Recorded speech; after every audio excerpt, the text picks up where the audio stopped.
Welcome to Seeing Red, and this episode we're actually responding to you, the viewers. We're taking the comments and questions. Just to reintroduce yourselves, I'm Simon the writer. Rachid Parchment.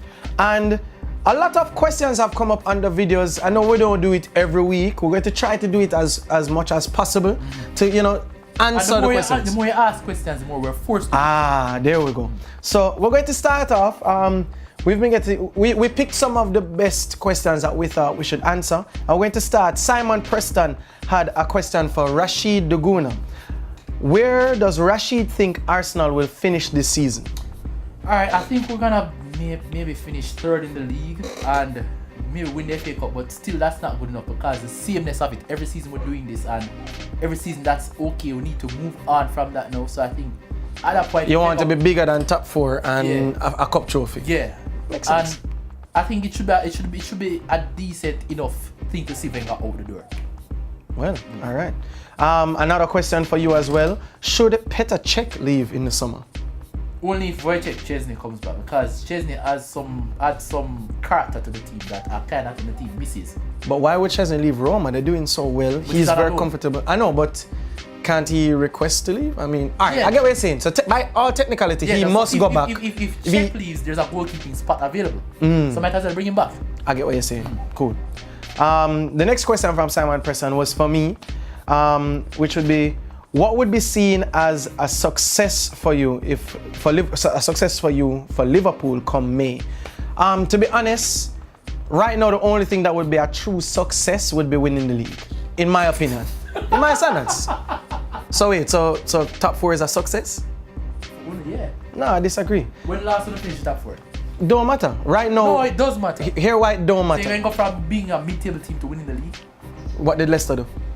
Go with Leicester. Yeah, but so then why bring up the point? Yeah, but Leicester was a one-off. You are, if you did that and then went back to mid-table, it would be. But I'm talking about the money spent. I'm talking about the so-called pedigree of this coach. I'm talking about the so-called pedigree of Klopp winning leagues before. I'm talking about the so-called pedigree of the players that they bring in. If we're not winning a trophy, first of all, because that is really the answer. But we are not in any other trophies. You understand? So the success can only be either, all right, so if not winning the league, but to contend properly.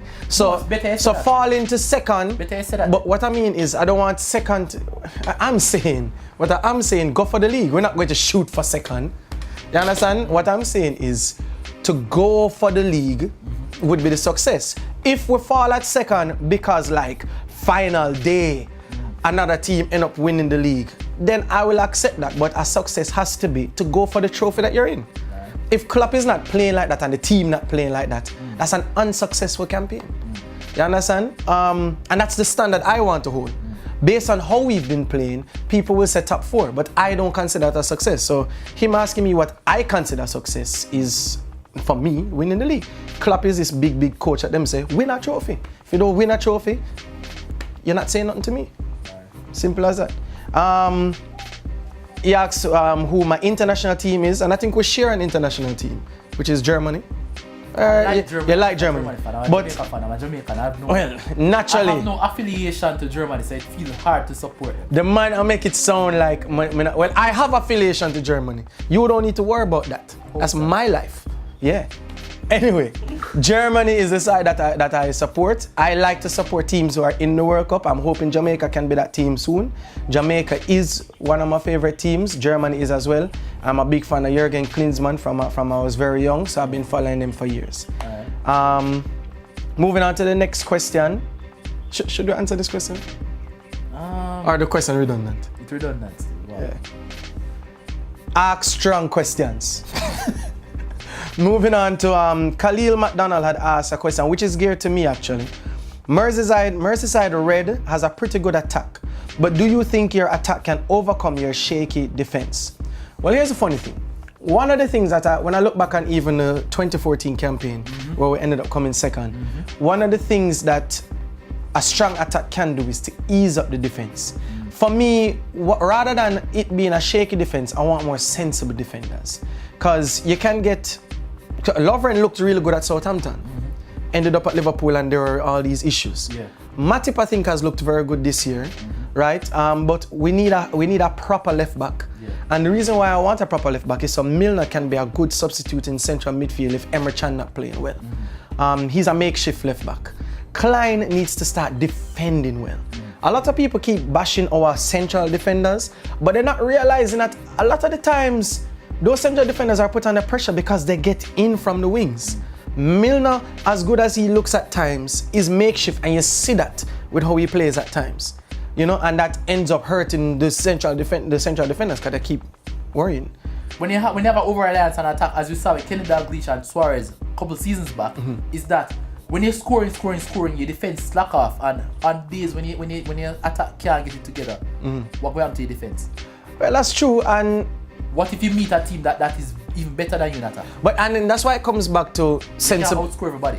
True, and that's why I say it still comes down to sensible defending, because Matip on another squad would probably thrive. You understand? Lovren did thrive when he was at Southampton. Clavan had a few good games and a few clumsy days. You understand? But he's that big, burly, strong defender. But the fact is, we have what we have right now, and the guys just have to play smarter. And if they don't play smart, we're going to leak. So to answer the question, overcome the shaky defense, it's not even about the attack overcoming the shaky defense. It's the defense being more sensible. And until they start making better decisions, better passes, get rid of the you see, like the Tottenham game, compare Lucas to the Leicester game when he was throwing away the ball, trying to pass it with 1 and 2 passes. What did he do Tottenham game? As him get the ball out. Sometimes you just have to know your strengths, and that's all we need. All right. Kerry Hines. So good question, Khalil. Thank you for that. Kerry Hines had a question where he said, thinking back to your thoughts, this is for you, by the way. Thinking back to your thoughts on the Arsenal squad being different and having more resolve this season, how do you feel about it now? And if you were to place blame, where? Actually, my comment wasn't that Arsenal had more resolve. My comment was Arsenal had more depth to it. So injuries, I've always said that injuries shouldn't matter to us because we have so many options you can pick up from the bench, and in seasons past, it shouldn't, but it does now. Yeah, but that's not our main problem though. But what I think in the past, our issues was we have 8, 10, 13 players out injured. This season we don't really have that problem, but the problem is we lack winning character in big games. Well, it's funny because I feel like the next question taps into that.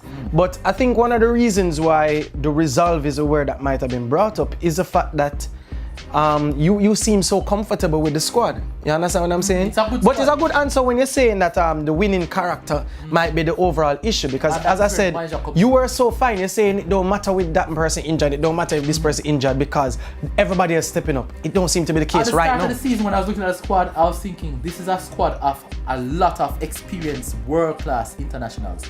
World class, that's Ozil, Sanchez, Mustafi. Oh, starting. I thought you were saying the depth. I thought you were saying the depth is world class. Yeah. No, that's what I mean. We'll have starters that Okay. And the depth was good enough that if 1 or 2 of them gone, I wouldn't be thinking at this point in the season that we'll have issues where a man have to motivate another man. That's crazy. I'm going to segue into the next question if you don't mind. Again from Kerry Hines, who says, I am of the belief that a team takes its identity from the manager. Do you feel that a change at the helm for Arsenal would make this team stop underachieving? Definitely, fully agree with that. I think it comes down to Wenger. I rate Wenger. Wenger has done a lot for the club, but I just think that he can't do anymore, and it comes down to his personality. I've always said, like, when you have Alex Ferguson at Man United, and if the team losing to, say, Wolves 1-0 at halftime, they're afraid to go face him in the locker room. I don't necessarily think it would have been the same with Wenger. Not at all. In fact, Ferguson is definitely one of the better managers to do things like that. You see it in all the game, Fergie time, as people would say. As much as people would talk about the added intimidated presence. As much as people would talk about the added extra time or whatever, the real thing that I think is important with Fergie time is his motivation. And I'm not seeing that from Wenger. What I think is happening with Wenger, it's like one of those marriages where people really trying to make it work when it's 2017. Like, we can't let this go. Yeah. You know, I don't think it's much of a problem anymore, because what I noticed about Wenger this time. You don't think Wenger is much of a problem anymore? No, I don't think this going forward is a problem, because Wenger is looking at the squad and realizing him really can't offer more. So I think him leaving in the summer, because he said him don't even know if he's going to be Arsenal manager, but he's going to be managing next summer. That's what Wenger should hear him say. Wenger should be an international coach, I think. him get more time to develop youth how him want. But then you have the him same. not worried about teams. You going have the to same like issue with motivation Man though. I think his time as a manager is done. I think what we need to do is see him move up into the what Arsenal lacks. into like administrative. Yeah, because what Like Arsenal lacks accountant is role. right. What Arsenal, I know where you're going with that, but whatever. What Arsenal lacks is not just a manager, a new structure. So you Wenger think he has should played. be, hold on, you think he should move up in the role for Arsenal? Yeah, I'm getting to that now. Okay. alright. Because I'm saying Wenger has done everything for the club. Manage the book, sign players, look about the sponsorship and all that, right? Because he has an accounting degree as well, right? Yeah, a finance? master's in economics and a degree in engineering, which is why we call him the professor. Same can maybe build a bigger stadium. Well, he helped build Emirates Stadium. He built the roof and the dressing room. He designed the roof and the You dressing just room. can't control the dressing room. Good one. But before we stray further from a point though, if Wenger was to leave completely, we're gonna need a new director of football. We're gonna need a new manager. We're gonna So need all of those things have to be put in place. yes, somebody to control the stats and all of them things. Well, there. if he moves up in the ranks, then that can be That's done. why I'd say put him as director of football and then get your manager, get your statistician, all them different things there. Well, hashtag Wenger for director of football. That might be too long. But another problem though is that the board don't seem like them really realizes, and if Wenger is going to leave now, you should start to put in those things in place to start it out in the summer. And they don't seem to be moving towards No. that. But Wenger making it hard for them because I'm saying not making decisions for now. If you know you're going to go, you need to start telling the board from now so they can start plans. So it's a quick, easy transition. Well, will be a very interesting summer for sure. Those are the questions that we chose to answer this week. Going forward, keep commenting. Did you like our answers? I mean, comment on this video, Yeah. comment on our FA Cup Respond video. to us. Respond to us. Comment on the yard review so we can start answering some Jamaica questions at times. We might have separate comments. We don't know. We want to do this more often. We want to get the voice out. Like, share, and subscribe. I like how when the name get big up, Simon, Preston, Khalil, Kerry, make sure and share the video. Comment. Comment. Big up. Man.